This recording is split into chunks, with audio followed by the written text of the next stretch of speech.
আসসালামু আলাইকুম। ঢাকার যাত্রীর আবারও সেই অনেক দিনের মতো আজকেও একটা নতুন যাত্রা নতুন পথে। সকলে কেমন আছেন? সকলের সুস্থতা কামনা করে শুরু করছি ঢাকার যাত্রীর আজকের যাত্রা। ঢাকার যাত্রী আজকে আমরা যাব হচ্ছে মোহাম্মদপুর থেকে কিভাবে দোহার নবাবগঞ্জ যাওয়া যায়, এই জন্য বাসা থেকে বেরিয়ে পড়লাম। এসে আপনার মোহাম্মদপুরে যাওয়ার জন্য একটা বেড়িবাঁধ আছে, বেড়ি থেকে আপনি একটা অটো রিক্সায় উঠে পড়লাম, যেটাকে আমরা সবসময় বলে থাকি পাইলট চালিত একটি স্যাটেলাইট আর কি। আমি স্যাটেলাইটে উঠে পড়েছি। স্যাটেলাইট তার নিজস্ব গতিতে এবং আমাদের যে পাইলট তার নিজস্ব দক্ষতাতে এগিয়ে চলছে খুবই চমৎকারভাবে, কোনো বাধাবিঘ্ন ছাড়াই। সে মনে হচ্ছে যে যদি পারতো 10 সেকেন্ডের মধ্যে পৌঁছাইতে, কিন্তু পারতেছে না, কারণ সে খুবই সুদক্ষ এবং সুবিবেচক। আমাদের লাইনে যারা আপনার চালায় তারা এমনই হয়। অবশেষে এসে থামলাম আমরা। থামার পর আমরা ভাড়া ঠিক করতেছি। ধরে যাওয়ার জন্য ভাড়া হচ্ছে জনপ্রতি মোহাম্মদপুর 3 রাস্তার মোড় বাস স্ট্যান্ড থেকে বা সিএনজি স্ট্যান্ড যেটাকে বলা হয়, এখান থেকে 160 টাকা করে জনপ্রতি ভাড়া। সিএনজিতে আমরা জনপ্রতি ভাড়া 160 টাকা করে উঠে পড়লাম। সিএনজি ওঠার পরে সিএনজি ছেড়ে দিল আর কি।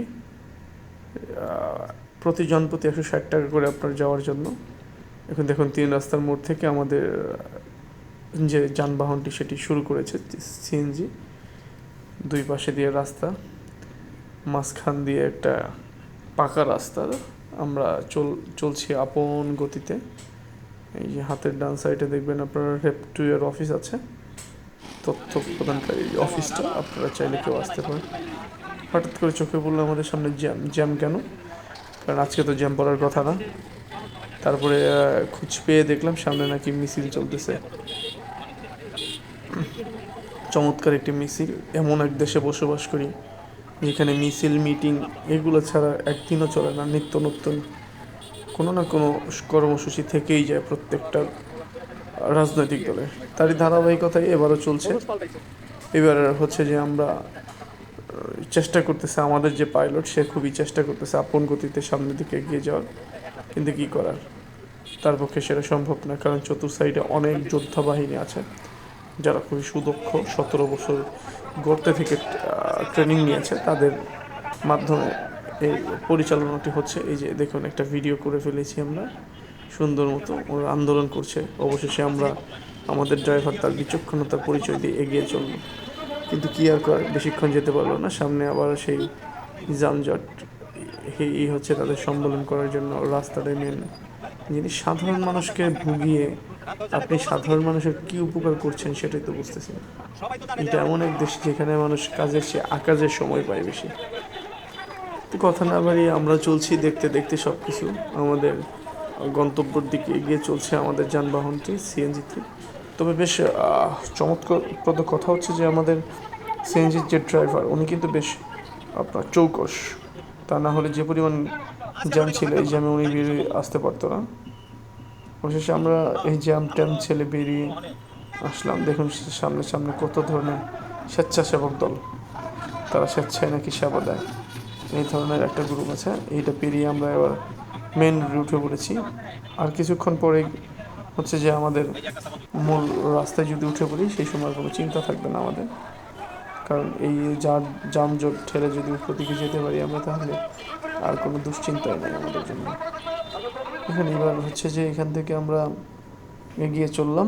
চলতে চলতে এই তো মেন রাস্তায় উঠে পড়েছি। বাহ, আলহামদুলিল্লাহ। এবার হচ্ছে যে এইখান দিয়ে আমরা ভিতর দিক দিয়ে যাচ্ছি, কোনো জ্যাম থাকবে না, কোনো থাকবে না। কিন্তু সবচেয়ে মজার বিষয় হলো দেখুন কি চমৎকার সবুজের সমারোহ। ঢাকার ওদের প্রাণকেন্দ্রে আছে এরকম খোলামেলা পরিবেশ। চাইলে আপনিও আপনার পরিবার পরিজনকে নিয়ে ঘুরে যেতে পারেন। এবার এগিয়ে চলছে আমাদের ঢাকার যাত্রী যানবাহনটি। আমি আবার ভিতরে খুব উসফুস লাগতেছিল, এমনিই তো গরমে পড়ছে, তার মধ্যে হচ্ছে যে আবার আপনার মাস্ক লাগিয়ে রাখছে। পরে মুখটা বাইরে বের করে দেখার চেষ্টা করলাম যে কী অবস্থা বর্তমান সময়। দেখে উপলব্ধি করতে পারলাম সেটা হচ্ছে যে খুবই ভালো অবস্থা, রাস্তাঘাট খুবই সুন্দর হয়েছে। এরপরে আপন গতিতে মেন রোড থেকে চলতেছে আমাদের যানবাহনটি। তার চলাপথে দ্রুতই চলতেছে। ড্রাইভারকে যেতে বার জিজ্ঞেস করলাম, ভাই কতক্ষণ লাগবে? সর্বোচ্চ গেলে 1 ঘন্টা, সর্বোচ্চ গেলে 1 ঘন্টা। আমি বুঝলাম না কী কথা কয়, সর্বোচ্চ গেলে 1 ঘন্টা মানে 1 ঘন্টা তো অলরেডি পারই করে ফেলছে। এই 1 ঘন্টা বলতে বলতে দেখুন কি সুন্দর একটা ব্রিজ, এখানে ছেলে পেলে আসে আড্ডা দেয় তাদের পছন্দের মানুষদের সাথে, বন্ধু বান্ধবদের সাথে। আসলে এই প্রকৃতিতে আপনাকে মিশে যেতে পারলে আপনি প্রশান্তি লাগবেই, কারণ প্রকৃতি হচ্ছে এটা, যেখানে আপনাকে আমাকে খুব সুন্দর মতো একটা জীবনযাপন করতে দেয়। রাস্তার সাইডে সেই বাগানগুলো দেখে মনে হচ্ছে, ইস যদি পারতাম সেই ছোটোবেলায় ফিরে যেতে, তাহলে হয়তো এই গাছগাছালিগুলো সবসময় দেখতে পারতাম। এবার আমাদের যে পাইলট, তিনি তার আপন গতিতে, একদম মিসাইলের গতিতে এগিয়ে চলছে, কারণ তার লক্ষ্য যত দ্রুতই হোক যা পৌঁছানো, কারণ পৌঁছাইতে পারলেই তো নিয়ে আরেকটা আপনার হচ্ছে যে আরেকটা ট্রিপ নিয়ে আসতে পারবেন। প্রত্যেকটা ট্রিপে ভালো টাকা ইনকাম হয়। যাক আলহামদুলিল্লাহ, তবে যেটাই হোক সবসময় মানুষের পাশে দাঁড়ানোর চেষ্টা করবেন আর মানুষের পাশে থাকবেন। এইটা হলো অবশেষে পৌঁছিয়ে আমরা আর কি আপনার সেই দোহার নবাবগঞ্জের দোহারের পাশে একটা সুন্দর মসজিদ অবশ্য